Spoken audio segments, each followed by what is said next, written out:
Y llegó la hora de escuchar a nuestro siguiente conferencista, ex pastor y teólogo protestante, actualmente dedicado a la doctrina de la Iglesia Católica Romana y a la autoridad eclesiástica. Recibamos con un fuerte aplauso al doctor Fernando y a Lisette Casanova.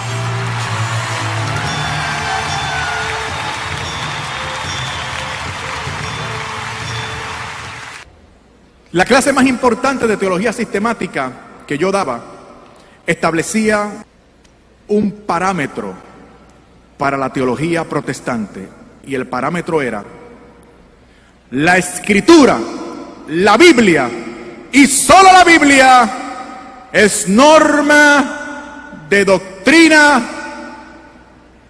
conducta. La Biblia, solo la Biblia. Pero comencé a buscar en la Biblia dónde estaba eso, y esas palabras no las encontré. Así que fui a donde mi primer profesor de teología, el doctor Ricardo González, y le dije: doctor, ¿podría usted ayudarme? Es que yo he incluido en mi clase de teología lo que usted me enseñó en su clase de teología. ¿Recuerda usted el presupuesto protestante que usted nos enseñó, que decía que la Biblia era la única norma de fe, doctrina y conducta? Hombre, sí, Fernando, lo recuerdo claramente. ¿Podría usted decirme dónde está eso en la Biblia? Y él me respondió: Fernando, yo nunca dije que eso estuviera en la Biblia. Pero ¿cómo va a ser? El presupuesto protestante más importante, del cual deriva toda nuestra doctrina, nuestra fe y nuestras acusaciones a la Iglesia Católica, resulta que no es bíblico. Y me decía: bueno, pero es que hay textos bíblicos que lo infieren. Y le dije: pero ¿cómo que lo infiere? Eso debe ser muchos textos bíblicos que hablen claramente acerca de esa norma nuestra. Y decía: no, pero hay textos que lo infieren. Y yo: pero ¿cómo que lo infieren? Eso mismo le señalamos nosotros a los católicos, que se atienen a textos bíblicos que infieren y no hablan claro. Me dijo: bueno, Fernando, ¿quieres salir de este problema? ¿Quieres encontrar el texto bíblico? Ya que no lo anotaste durante la clase, ¿quieres que te lo dé? Doctor, por favor, dígame cuál es el texto bíblico sobre el cual fundamentamos ese presupuesto protestante que dice que la Biblia sola basta. Y me dijo: hombre, Segunda de Timoteo, capítulo 3, versículo 16. Hombre, me acordé. Seguro, doctor, recuerdo el texto de: toda escritura es inspirada por Dios y útil para enseñar, redarguir, corregir, a fin de que todo hombre llegue a ser perfecto a la altura del Señor Jesús. Oh, qué texto hermoso, Dios mío. Dice que la Biblia es inspirada por Dios, y si es inspirada por Dios, viene de Él, y si viene de Él, ¿para qué yo quiero otra cosa? Es verdad que no explicita claramente lo que yo quiero, pero no importa. Lo que yo quiero es un pretexto para no hacerme católico, y esto es maravilloso. Escritura inspirada por Dios, viene de Él, para mí es suficiente, nada más. Me olvido de todo lo demás, que si la unidad de la iglesia, que si tiene que ser visible, católica, apostólica, eucarística, etc. Me olvido de todo. Al fin de cuentas parecía que el demonio me tendía una trampa a mi casa, tarde por la noche. Cuando estoy dormitando, escucho una voz. Yo no sé si alguno de ustedes ha tenido la oportunidad de escuchar la voz del Señor audiblemente. Es algo increíble. La voz te viene de adentro, te retumba por los oídos y tú lo escuchas. ¡Es el Señor! Y el Señor me llamó por mi nombre: Fernando. Pensé que eran cosas de mi mente.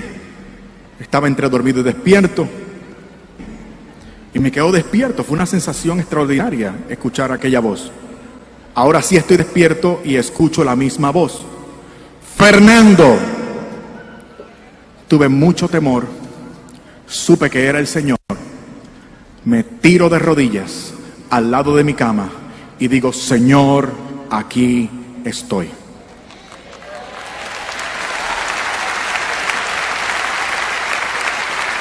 el Señor me llama la atención y me dice: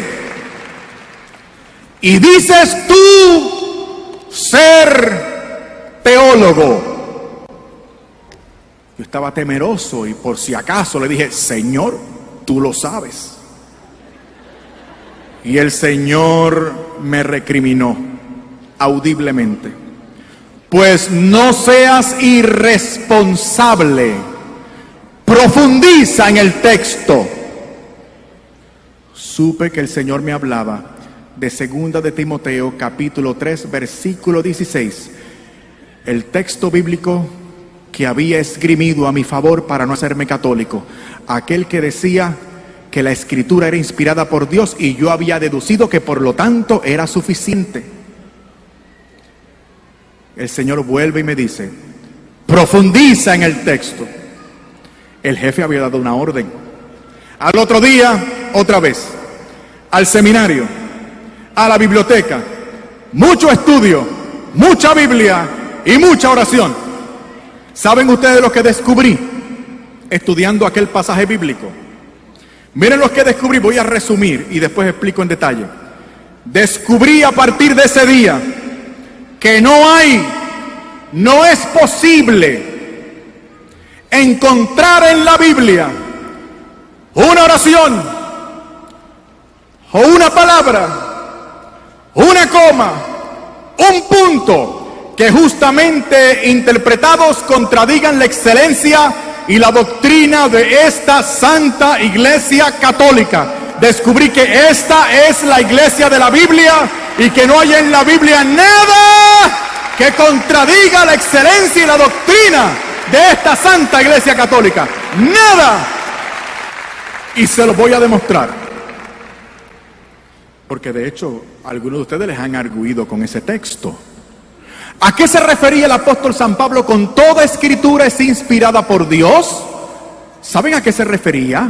Esto provocó otra crisis en mí, porque estudiando me di cuenta que el apóstol no se refería al Antiguo Testamento. Sí, es un problema, porque el apóstol no habla del Nuevo Testamento como escritura inspirada, porque el Nuevo Testamento no existía aún. ¿A qué escritura se refería el apóstol San Pablo? Se refería al Antiguo Testamento. Esto es crítico, porque ustedes y yo creemos que el Nuevo Testamento es inspirado, ¿verdad que sí? Por favor, digan que sí. Gloria a Dios, estoy en la iglesia correcta. Sí, Señor, el Nuevo Testamento es inspirado, pero Pablo no lo dice. Pablo dice que es el Antiguo Testamento, que era la Biblia de los primeros cristianos, la Biblia que él tenía de frente.